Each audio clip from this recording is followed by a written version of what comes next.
All right, it is 7:05. Hey guys, welcome to our Westside Real Estate Meetup hosted by WNN Properties. Time is one of our most valuable assets, so I just want to thank each and every one of you for being here tonight. And before we begin, I just want to disclose, as you guys heard, we will be recording this meetup. So if you guys miss some parts or if you guys want to share it with your friends, please feel free to do so. And we also encourage everyone to join our Facebook page at Westside Real Estate Meetup page. And you can also join our email listserv by emailing us at westsiderealestatemeetup@gmail.com. So this email is mainly to send out the reminders for our Zoom meetups and if there are any other events hosted by WNN Properties. And for those who are new here, my name is Young Park, and I'm one of the co-hosts for our Westside Real Estate Meetup. I'm a buy and hold investor using the BRRRR strategy in the Kansas City market. And so far, I've completed 2 full BRRRRs and still working on my third rehab, but I recently closed on my fourth property. And like many of us, I'm a full-time worker striving to achieve financial freedom through real estate investing so that we have the time to spend more time with our loved ones, with our family, and also so that I can be able to help my parents out financially. And yeah, today we have my counterpart, Brandon Robbie, and he'll be introducing our guest speaker for the night, and also will be leading the conversation as well. And after our first hour of the meetup, we'll have a couple of breakout sessions, and please stick around because this is where we get into smaller groups, get more intimate, share what we learned, share our, bring value to each other and really be able to network, which is the most important part really. So yeah, please stick around and yeah, let me bring up Brandon here. How's it going, man? What's up, Young? I'm doing good. I'm doing good. How are you doing? Oh, I'm doing good. Yeah. Yeah, right on. How'd you like last week's meetup? Our live in-person one? Yeah. Oh, yeah. The for real estate meetup. So I know we do that every 3 months. So next one's going to be in October, right? Third week of October, most likely. Yeah. Yeah, it was good. It was live meetup with bunch of people. Learned so much. I think our topic was on due diligence, trust but verify. Right. So Yeah. Yeah. Good stuff. Good a stuff. lot of good info on that. Yeah. Yeah. Cool. Right on. Right on. Well, like Young said, I'm the other co-host of West Side Meetup. My name is Brandon Robe, and as a brief introduction of myself, I'm also a buy and hold investor implementing the BRRRR strategy out in the Midwest. And just like many of us, I'm a full-time employee striving for financial freedom. Right. I want to be able to have the freedom to spend time with my family, do meaningful work, and also do more volunteer work at my church. So that's kind of why I want to invest in real estate. And tonight we have the pleasure of having a conversation with one of our very own. His name is Gilbert Coloma. As a brief introduction of him, Gilbert was born and raised here on Oahu, and he's been investing in real estate since 2018. He acquired his first rental property in Grand Junction, Colorado through traditional financing, but soon realized he needed to be more efficient if he wanted to reach his goals. After being introduced to Bigger Pockets and the BRRRR method, he found himself listening to podcasts and reading books to understand the BRRRR process. After some time, Gilbert sought counsel from WNN to implement what he's learned, and now he owns a handful of cash flowing properties out in the Midwest. He also guides new investors to begin their own rental portfolio as an advisor with WNN. So he's doing a lot of great things, and we're just excited to have Gilbert on here. So without further ado, I'd like to bring up our special guest, Gilbert Coloma. What's up, Gilbert? Sup, Brandon? Thanks for that intro. That pretty much sums it up. Meeting's over. Yeah, Oh man. but no, but no. Thanks for the introduction, Brandon. Yes, just like Brandon and Young, I am striving for financial freedom also, but I'm a little bit on the different end of the spectrum here. Um, been blessed with a great W-2 job at that Hawaiian Electric there, and I'm looking to retire sooner rather than later, right? So, um, what better way to do that, right? I decided to start investing in real estate, right? But you know, prior to that, I didn't know what to do, right? So basically, my story is, I'll just get into it. Was Yeah. Tell us a little bit about your background. Yeah, so a little bit about myself. Born and raised in the great city of Waipahu, right? I see Right some on. Waipahu guys smiling over here, but yes, born and raised. Parents were immigrants, so I grew up in a household that work, work, hard work, make money, right? Save up what you can, and whatever savings you got, you basically use that to start investing. So at a young age, we got introduced to that. My dad, he also worked at Hawaiian Electric, but he had a side gig doing yard cleaning work, right? Typical Filipino thing in Hawaii, right? We're a yard cleaner guy, so Uh-huh. it's in our blood. So we grew up around that. Mom came from the Philippines, started working from the age of 18, and just continued working hard, saving. But through that, mom and dad were able to purchase a property. And they basically house hacked. So the property they purchased in Waipahu was there were two homes on that lot. Of course we occupied one, and dad and mom ended up renting out the one up front. And as the years went on, they added another addition. So lo and behold, there was another rental property on the lot there. So long story short, they were doing well. So I knew rentals were making money for them because I saw the success mom and dad had, right? So in the back of my mind, I always knew that I wanted to start investing in real estate somehow, somewhere, right? But to get me there, um, I just didn't know how.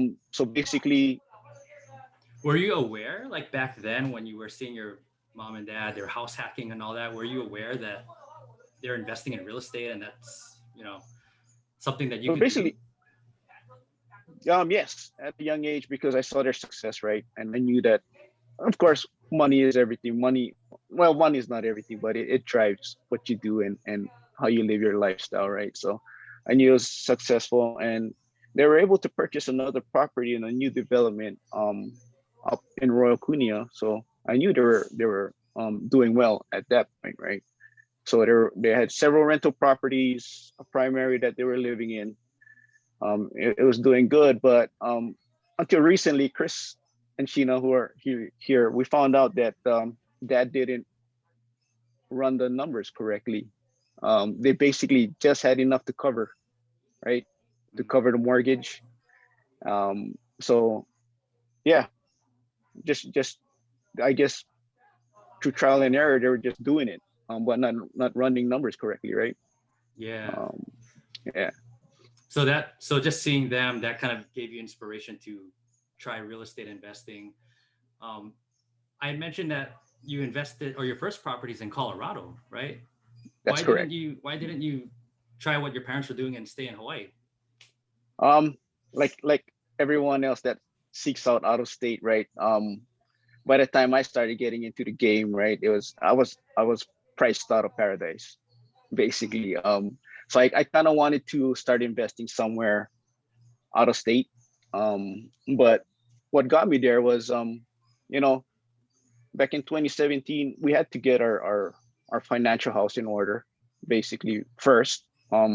Right, it's a good foundation to have prior to investing, because Mhm. you need to know what you're doing financially prior to. So that's where 101 Financial came in and helped me get our financial house in order. So it took me about a year. It took my wife and I about a year to clean things up, and by mid 2018, we were able to start looking at out of state properties. But prior to that, I think it was 2017, 2018, the winter of 2018, we decided to do a vacation, a trip. Half of it was in Vegas to visit Chris and Sheena, who are on here tonight, and to go visit my wife's niece who went to school in Grand Junction. So we want to go try out skiing, right? So which I suck at, just letting you guys know. But yeah, 2018. So we're driving around little town of Grand Junction. It's a college town, right? And we're driving around, and my wife's niece and her partner are saying, "Uncle, you want to go see our houses?" I go, "What you mean, you guys' houses, right?" I said, "Okay, let's drive around." So they show me one. We keep driving. "Uncle, this is our other house." "What you mean? That's your house too?" "Yes." We purchased that, and they showed me another one. So they had their primary and 3 rental properties at the time. So that's what kind of got the fire going, right? For me. So we got back from the trip. We got our financial house in order, and by I want to say mid 2018, we started looking at properties to invest in Grand Junction, knowing that I was going to use my niece's strategy where they were renting it out to college students or renting it out by the room. But to me, all I knew was the traditional way, right? 20% down, 30-year mortgage. Didn't run my numbers correctly. Didn't run my CapEx numbers, right? So I basically was doing what I knew from mom and dad, right? Purchase, rent out, hopefully save, right? And this in that around that time. So Right. fast forward to when I was about closing on that property, that first rental property. I remember this vividly because Chris was telling me about the Bigger Pockets podcast, and he's like, "You should listen to this podcast. There's this local guy on there, Corey Nimoto." I said, "Okay, I'll give it a shot," right? So it wasn't until I didn't listen to him. Basically 2019, I turned it on and started listening to it, and I've been hooked since. Right, been started to listen to most all the Bigger Pockets since the beginning of 2019. Got caught up, started diving into books, and around that time, everything was BRRRR this, BRRRR that, BRRRR, right? On Bigger Pockets shows, podcasts, and whatnot. So I started diving into that. Got into it. Would have conversations with Chris and Sheena about it. But there was still something missing. Right? I was still stuck, and something they call analysis paralysis in real estate investing. Right. Fast forward to 2020. I said, this is the year I got to do something, right? Because I'm looking at my time at HECO and kind of made a plan of when I want to, hopefully retire early. That's the plan, right? Then COVID hit. I'm like, okay, this is going to hamper things. But, just seeing the success of, again, Sheena and Chris, I thank them a lot. They inspired me to start getting into this. I went down rabbit holes on Bigger Pockets, the website, looking for a real estate meetup on the west side of Oahu because I don't like traffic. I'm not gonna lie, I don't like driving to the east side and getting stuck in traffic. Driving home, keep scrolling, and then of course at the end, it's WNN Properties, right? I think on there is where I reached out. I think a couple of days later, I got a response from CJ. Did a live meetup with CJ interview. And CJ decided to bring me on as his mentee. I remember vividly, July 24th. It's been about a year. It's been a year. Yeah. That was our first class. Oh. Awesome. And, okay, I'm going to pause you right here really quick. Sure.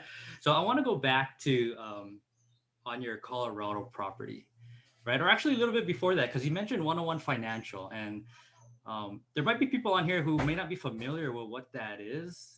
Are you able to just kind of briefly share what 101 Financial is and how that played a role in your story? Sure. One-on-one financial. I got introduced to it, I think, back in 2010. But I didn't believe. I thought it was a scam. Basically, I wasn't gonna pay somebody X amount of money to tell me what to do with how to use my money, right? But seeing the successes of friends and family and what was going on, I revisited in 2017. It's basically a smarter way of banking and where you learn how to leverage your money better, right? It enabled me to clean up debt, right? Consumer debt. And now I'm using that strategy. It's what's basically fueling the financial side to start investing in real estate. Hmm. So, you know, since tonight we're talking about it, education and finding your niche, I mean, what was it that allowed you to take that leap of faith, so to speak? Because, you know, you didn't want to pay somebody money to teach you how to use your money. And I know later Right, on you mentioned working with a mentor. So, how correct. did, yeah, what really allowed you to push you to Right. seek that help? So for one-on-one, it was just seeing the success of people on that, right? The way I approached um, the mentorship was I either lose X amount of money on my first draw to a general contractor, or I get a mentor who knows what he's doing, has a vetted and trusted team, right? That I can leverage. So in bigger pockets, they keep talking about the core four, right? So your core four is something you need to go look for, right? You need that team there to be your boots on the ground. When I committed, right, to start investing in out of state investments. So the core four, just getting into that, it's your real estate agent, right? Is one of Mhm. them. Your property manager. A big one is your general contractor, right? The guy that's gonna do the work. And of course, I think the last one is the lender. So Yeah. all of that stuff. And this was something that WNN Properties and CJ they built a really good foundation out there in KCMO. Um, that's the way I saw it. Either lose money that way, just giving it away to a contractor that says he does work but never ends up completing it, or I pay a mentor, show me the ropes, leverage his team, and at least get me started, right? Yeah. Um, yeah. Got it. So now let's jump back into you working with a mentor, and now you got that one property in Colorado, and now you're starting up with a mentor. So kind of what happened right after that? So basically, he showed me the ropes on what he did, and I'm just reading the books. I kind of had a little bit of knowledge of what the BRRRR process was, right? So the BRRRR process for what it is you buy the property, you rehab it, you rent it out, you refinance, and once after refinance, you repeat the process. And I knew that that was the strategy that I wanted to use moving forward. Um, so CJ pushed me um, to start looking at properties, showed me the ropes, and lo and behold, I think it was 2 months into the mentorship, I was able to lock up a deal, and the first one was a pretty good size rehab. Mm, Yeah, so pretty much like saw the BRRRR process all the way through on the first deal. I bet that was a great learning experience, though, right? Absolutely, Knowing, absolutely. especially compared to your first one. Was your first one a turnkey, or did you have It to was, put it was some work into it too? no, it was basically a turnkey. That's all I knew, right? Haggle a little bit with the seller, whatever the inspection report came back with, just ask for a little bit off, and if the price was right and rent covered it, that was fine. Um, Mm, Fast forward to 2020 under CJ, I need to learn about capex and PITI, and learning about all that good stuff, right? All those acronyms you learn in the books. Learn how to run my numbers correctly. And just make sure that property is cash flowing after all is said and done, right? Yeah. So really quick, CapEx and PITI, that's principal, interest, taxes, and insurance. And CapEx is kind of those big capital Right. expenditures. Yeah. Basically, yeah. So CapEx, basically big ticket items like your roof, your foundation, right? Your heating, ventilation of the AC, right? The furnace, and appliances. Appliances are a big one too, if they crap out, right? So yeah. Yeah. So you said you got two at the same time, or you two properties right after the other? Right? No. So it was basically after I locked up the first one, there was pretty much there was a long dry spell where I kept offering. Um I want to say it was another 2.5 months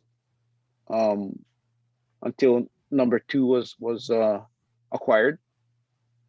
I think it was more than 2 months, 2 or 3 months around there. So yeah. So what are some of the differences you've noticed between that first property in Colorado and your first property in KC?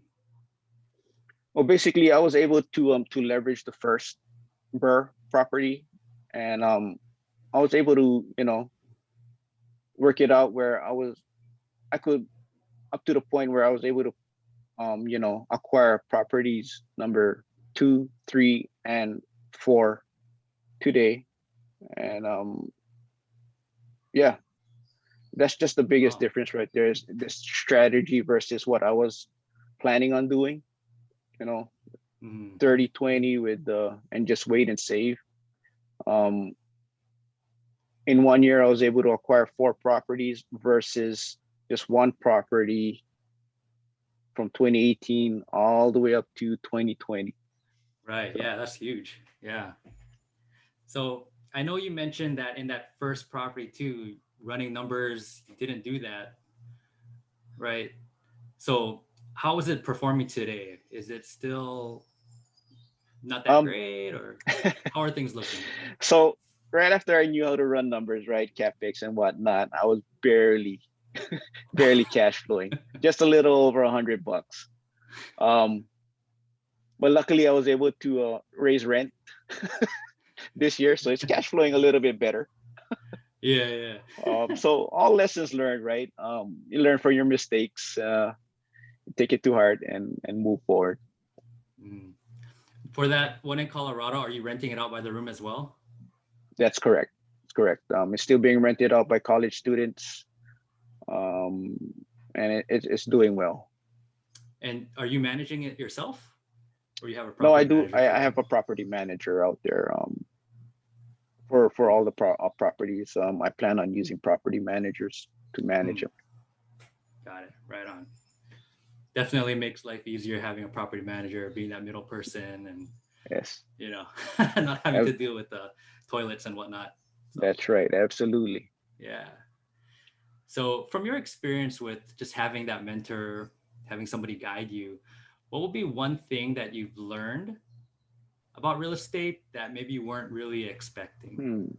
One thing that I've learned, well, from the mentor side, is that accountability, right?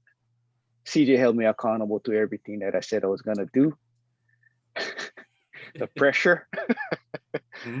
You guys all know, if you guys went through CJ's mentorship, accountability, man, extreme ownership, right? Something we practice all the time. But in the real estate world, the biggest thing is the networking and how people in the real estate world are willing to share the information, whether it be friends, family, networking on the Facebook groups, and just networking with people. I see some people in our sub 2 Hawaii accountability group, great bunch of people, always willing to help. But yeah, that's the biggest thing that I take away from real estate investors, is that they're always willing to help. Yeah, I gotta say I've experienced that too. When I first got started, I mean, people were willing to, when we could, meet in person, grab coffee, grab lunch, or whatever it is, right? And they're just really giving. And that's something I also find I wasn't expecting that, right? Right. So definitely, yeah, good to have that network. And then the accountability as well. You know, Correct. I think we really don't realize just how much potential we have unless we have somebody else out there that can see it and is pushing us and so forth. So yeah. Right. That is what basically pushed me over the edge, was that accountability, what I said I was gonna do. And um basically I did it because if I didn't do it, I was gonna get some slaps in the head or something like that, you know. Or scolding. How's that? Yeah. And you mentioned a phrase in there too, extreme ownership. So what is extreme ownership? You know, some people might not be familiar with that. Could you kind of just give a brief description of extreme ownership? Sure.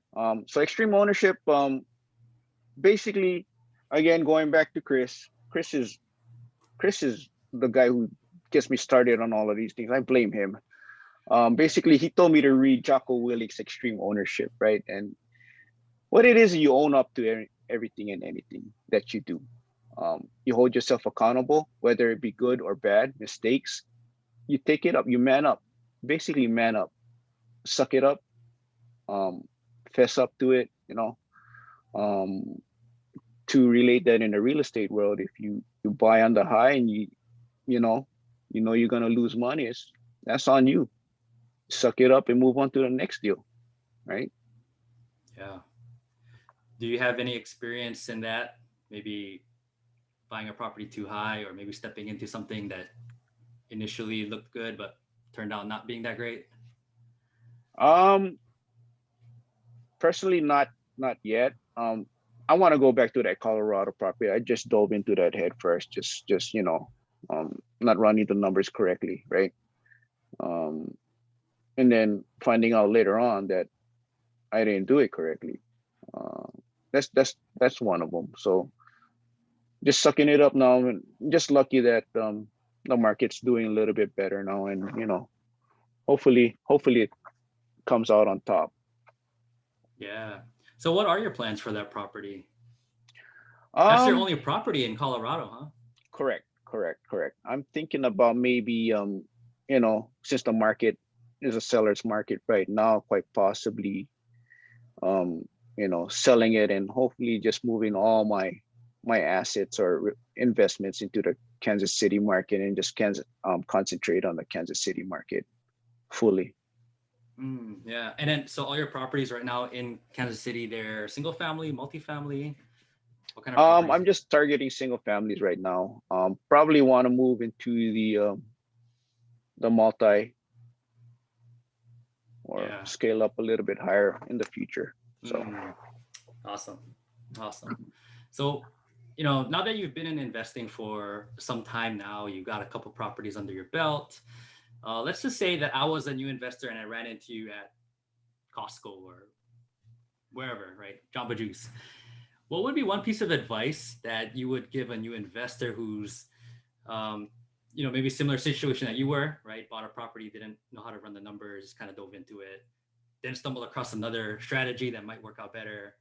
What would be right, one piece of advice that you would counsel them on? right. Find is to team up, man. Squad up, collaborate with others, because it's better to lean on a team than to go in it full head on your own.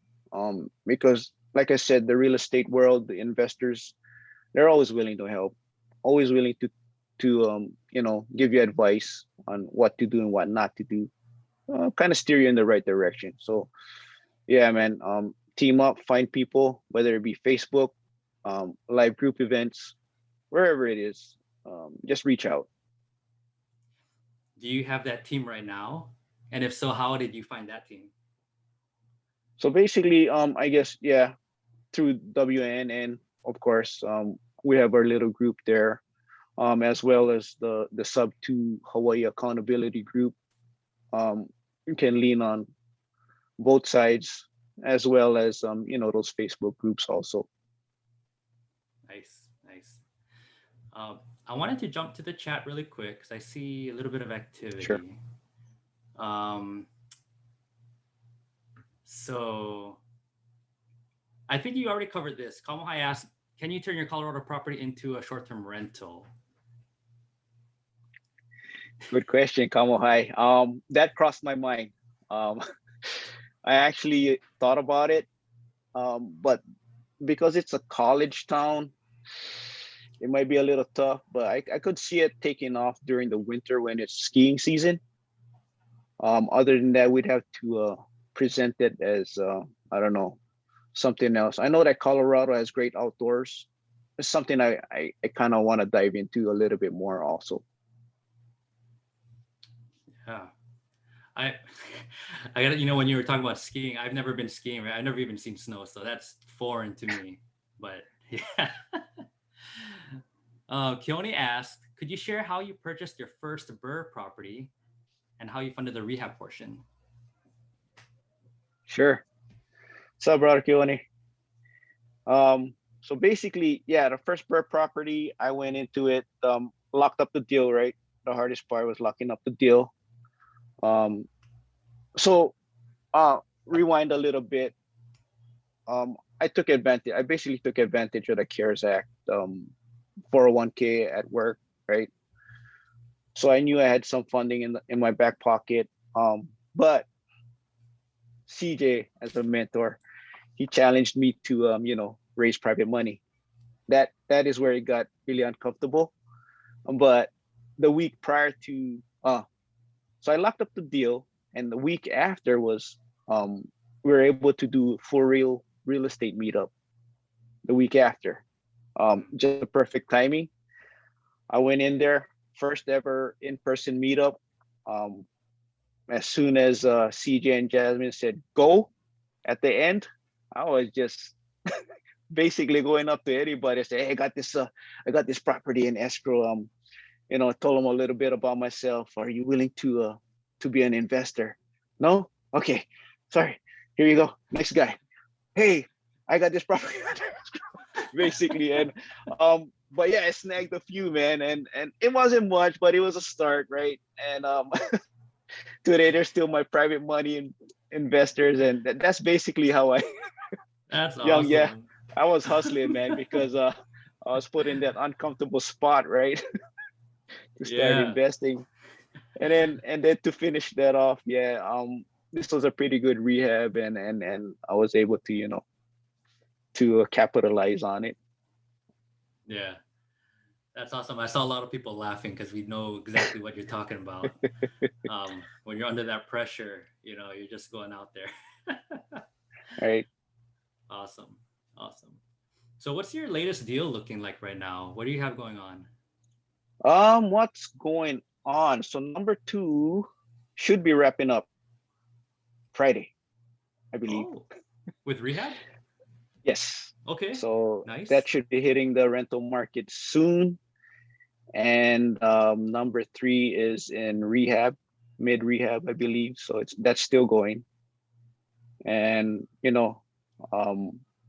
number 4 is a hybrid BRRRR, something we've talked about. Is already had a renter in place, so it's performing. It's under market rent, but I'll take it for now. That'll also undergo a little bit of a rehab. I think just roof and foundation for that one. So yeah. Nice. And hybrid BRRRR, that's basically where you're not doing it in the R's are just kind of out of order, right? Correct. Since you got So that tenant in there. yeah, basically renters in place, is performing. We'll let it go for now. And see what we can do in the future. Cool. Good for you, man. All right. I see Young asked a question. He said, now that you have 4 properties within a year, what's your plan for next year? Oh man, Young, why you gotta ask hard questions like that? Basically just to so going back to my interview with CJ, I had a number in mind because I work my numbers backwards, right? To hopefully retire earlier one day. And when he asked me what that number was, I had a number. It was basically 20 doors. So I worked it backwards. 4 properties in in 5 years, right? So that'll come up to 20, right? So every year, 4 properties that'll give me cash flowing X amount. I'd be good. So hopefully I get my next 4 within the next year, young, or maybe bigger things. We'll see. Hey, you better watch out. I see CJ. He's on the call. He's gonna hold you accountable to that. Absolutely. Yeah, absolutely will. Yeah. But Oh, yeah, that's awesome. we'll see where this real estate takes us. That's awesome. So, we just got another one. Roderick is asking, are you offering all cash on your offers, and what were the private money rates you have been paying? Yes, all my offers have been cash, Rod, and the rates basically anywhere between 8 to 12%, depending, right? It all depends on what I needed and how long I need it, and whatever terms the private money lender wants to agree to. Basically, yeah. So anywhere between 8 to 12%, depending. How long is your typical? I usually ask them for a year, knowing how long a BRRRR process can take, right? Right. I'm still thinking about you at the 4-wheel event running around, because man, what a feeling. I know it was. I think I asked you too. That was the first time I met you, and I asked you. I remember that night, yeah, and yeah. But that's what it takes sometimes, right? Right. You gotta get out there. So Young asks, with your hybrid BRRRR, are you going to refi right away? Are you going to wait? What's your plans with that hybrid BRRRR? Yeah, we'll see where the market takes us, but there's a couple items that we need to take care of. Like I said, it's the roof and the foundation, and possibly we'll see what the market is at that time. Quite possibly refi it. Yeah. So Curtis asks, when you talk about a mentorship, what does that entail? Can you kind of share just briefly about what you've gone through and what that mentorship kind of looked like? Nice. So yeah, a mentorship is basically like, to me, like an apprenticeship, because I went through an apprenticeship, right, where you basically learn through on-the-job training. That's the way I see it, right? Right. So basically, I saw CJ as a journeyman, teaching me as an apprentice, giving me the tools, showing me how to use it correctly, right? On how to run numbers, right? What to look for, what not to look for, what areas are good, what areas are bad, basically that kind of stuff. Yeah, good stuff. And that accountability, right? Just being pushed, getting uncomfortable, and taking action. Right. Yeah. So Iris asks, since you did cash, I think she's talking about your hybrid BRRRR. Mm-hmm. Since you bought it in cash, you don't have to wait till 6 months. Is that right? I'm not sure how to answer that question.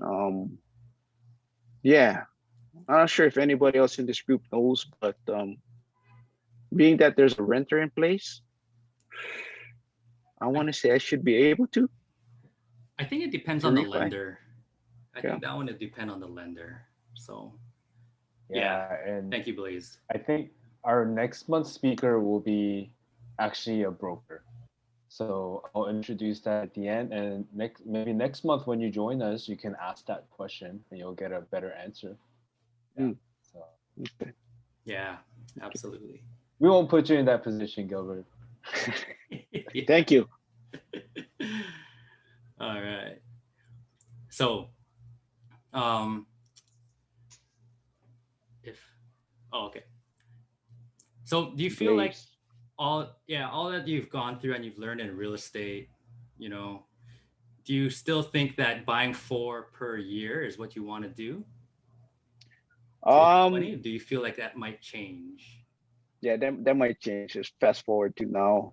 Yes, that thinking might change in a little bit because as our sub two people know, I'm still trying to hustle on that end, trying to get some creative finance ones going. The train has slowed down a little bit, but yes, if this thing can accelerate a little bit faster, that would be great. But we'll see.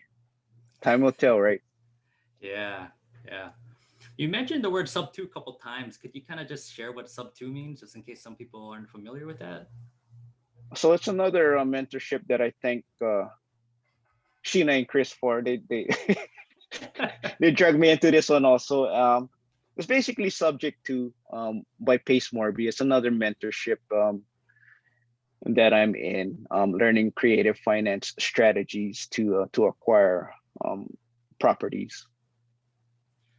So without all of these, you got the sub two, you got WNN, you even did a little bit of 101 financial. I mean, just how important is it to have that education, to have that network, to have that accountability? Like, Right. I mean, where do you think you'd be without all that? Do you think you'd still Me, be able to achieve what you've no. achieved? Um, I'd say no because like I said, that accountability was the driving factor for me. Um, it's what got me out of my comfortable state, got me uncomfortable to do things that I normally wouldn't do, right? Um, and the massive value that the network holds. Mm, Um, Network is everything because you're not gonna know everything, right? They can help you with the questions that you have. But yeah, you just leverage people that are already in the game. yeah, yeah, yeah. Curtis asked another question. He said, "You said you have 3 properties currently in rehab. How are you able to pay cash for those without any cash flow and without the refinance part?" So basically, they're not cash flowing yet, but because we purchased them in cash, right? Basically, there's no mortgage to pay. It's just some holding costs that I need to pay for now, like insurance, utilities, right? Once it becomes performing, like my second one, then we should be in a better position. And is that Hence all the your cash? hence the private money lenders, right? That's the reason why I try to do my terms for 1 year, knowing that the rehab process takes a little bit of time. And just to kind of highlight, you were able to get to those 3 properties because you're leveraging private money, right? Correct. Correct. Going to those meetups and running around. Yes. Yeah. Uncomfortable. Yeah. Awesome. All right. Does anybody else have any questions that they might want to ask Gilbert personally? Or if not, you can throw it in the chat.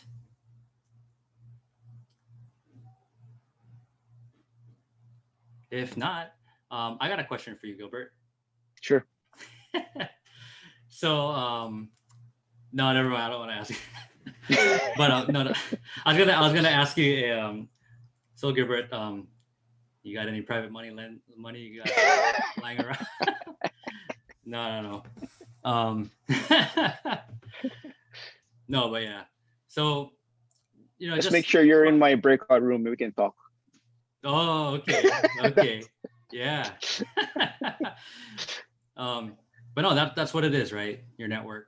You talked about it, just leveraging your network, putting yourself out there, getting uncomfortable, right? So just because we're talking about education tonight, Young said to be in Gil's room. So just because we're talking about education tonight, what would be kind of a one piece of advice that you would just want to send everybody off with as far as education and what it's done for your investing career? Basically, if you want to do something, you're gonna deep dive into it, right? So whether it be books, podcasts, getting a mentor, um, doing joint ventures with seasoned investors out there. Um, Basically learning the stuff that you need to know, right? Um, to me, you got to set a good foundation, and that's where all of this stuff comes in, right? You educate yourself, and you start branching out, networking, whatever it is, and the mentorship helped me a lot. Um, but yeah, yeah. Before, I just thought of this, but how long were you kind of doing research and the podcast and the books? How long was that So I before want to you? say 2019, I was just, you know, not really getting into it. I want to say all of 2019, um, since I was introduced to bigger pockets, right? And then kind of got a little bit more serious. The ending maybe November, December 2019, and Yeah. just sought out a mentor because, like I said, I was scared to pull that trigger, right? Analysis paralysis was setting in, um, and sought out a mentor. Yeah, I agree because in my situation was similar too. I mean, I was listening to the books and the podcast, but there just came a point where you're just listening to the same things over and over, right? And the only thing that's the next step is to take action, get a mentor, or just jump in it and learn as you go, Right. right? So, yeah. Um, Keone asked, what was the one thing that finally told you to get off the fence and stop with the analysis paralysis? Well, basically, it was COVID. It hit us hard, right? I was deciding what I wanted to do. We didn't know what was going to happen with our economy and whatnot. So I decided to take action. Um, and I knew I wanted to invest doing implementing the BRRRR strategy. So um, earlier we just went through rabbit holes, went down rabbit holes, bigger pockets, came to CJ, saw his success. Of course, Googled whatever he was doing, and there was all good things about him, right? And yeah, the rest is history. He took me under his wing and showed me the ropes. Yeah, yeah. Awesome. Awesome. So as we begin to wrap up, um, was there a specific platform that people can reach you that's best, whether it be Facebook, Instagram? Do you have any of that? Sure. My Instagram handle is right here at Gil_Coloma1. Um, as far as the 101 Financial, I do have a link to Linktree that you can follow. There's a website there you can follow. Awesome. And yeah, let me throw that in the chat too. Right on. We have time for maybe one more question. If anybody has a question, they can speak right now. I think Mehana has one. Oh yeah. Any Okay. have a preference between 101 Financial versus Suite Strategies? I mean, most of these systems operate in the same way. It all depends on your preference, right? There's no right or wrong, as long as you use the tool correctly in my book. So as long as you know how to leverage it correctly, you should be fine. So there's no right or wrong. And you are an instructor too, right? I believe you mentioned. So if Yes, I am. anybody has questions, yeah, Gilbert's the guy right here. And I'd like to add one more thing. I think Sheena and Chris want to be be on one of these West Side meetups also. I think Chris was telling me about that earlier today. Okay. See them Yeah, laughing? we can talk. Yeah, since they're part of my success, a big part of my success. So very it'd be great to hear their story. Influential. Awesome. Right on. Yeah, definitely. We'll connect with Chris. All right. And okay, so CJ asked, what can this group hold you accountable for the remainder of this year's progress? Oh. Wow, man.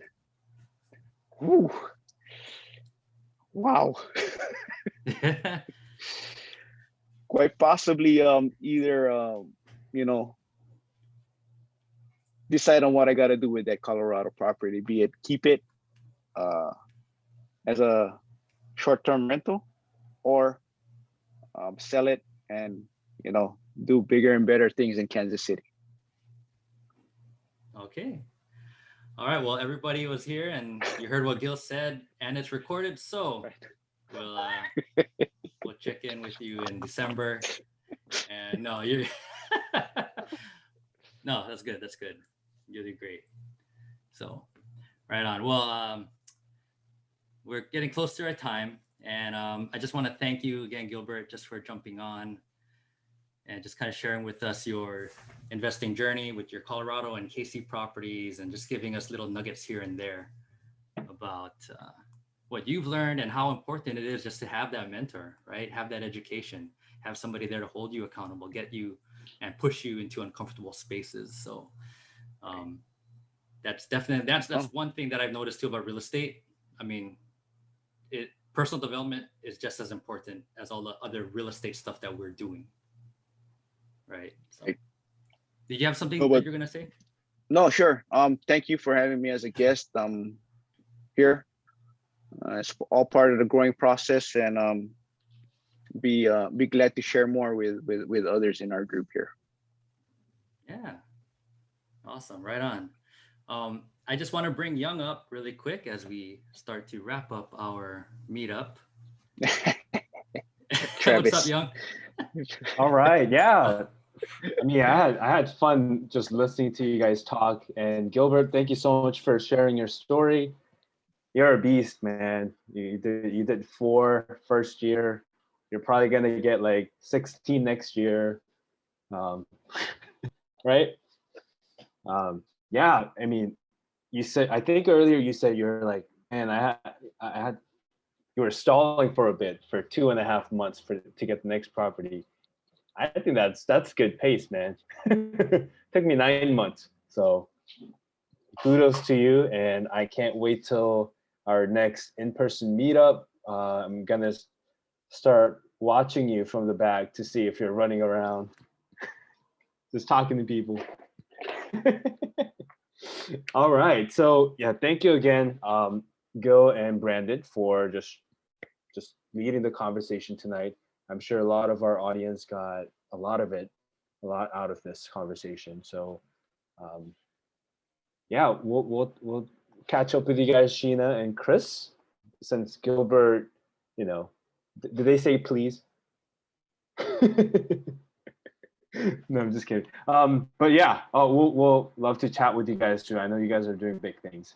So I wanted to kind of close up the first portion of our meetup, and I also wanted to bring up our next month's meetup, a guest. So as I mentioned earlier, we'll bring on Mike Arrieta. So he's the vice president of mortgage lending for Guaranteed Rate. He is here locally, but he is licensed in multiple states. So yeah, it'll be very exciting. He's also a real estate investor himself. So I think he just has a lot of understandings what the investors, he's seeing it from both sides, from the lending side and from the investor side. So I think it'll be a very fruitful and very informational. So please don't miss out on that. We'll be talking about refinancing. We talked about the BRRRR, which is, the third R is the refinance. So yeah, please check us out next month, and we'll be sending out the flyers and emails and Facebook invites and all that. So yeah, thank you again for being here.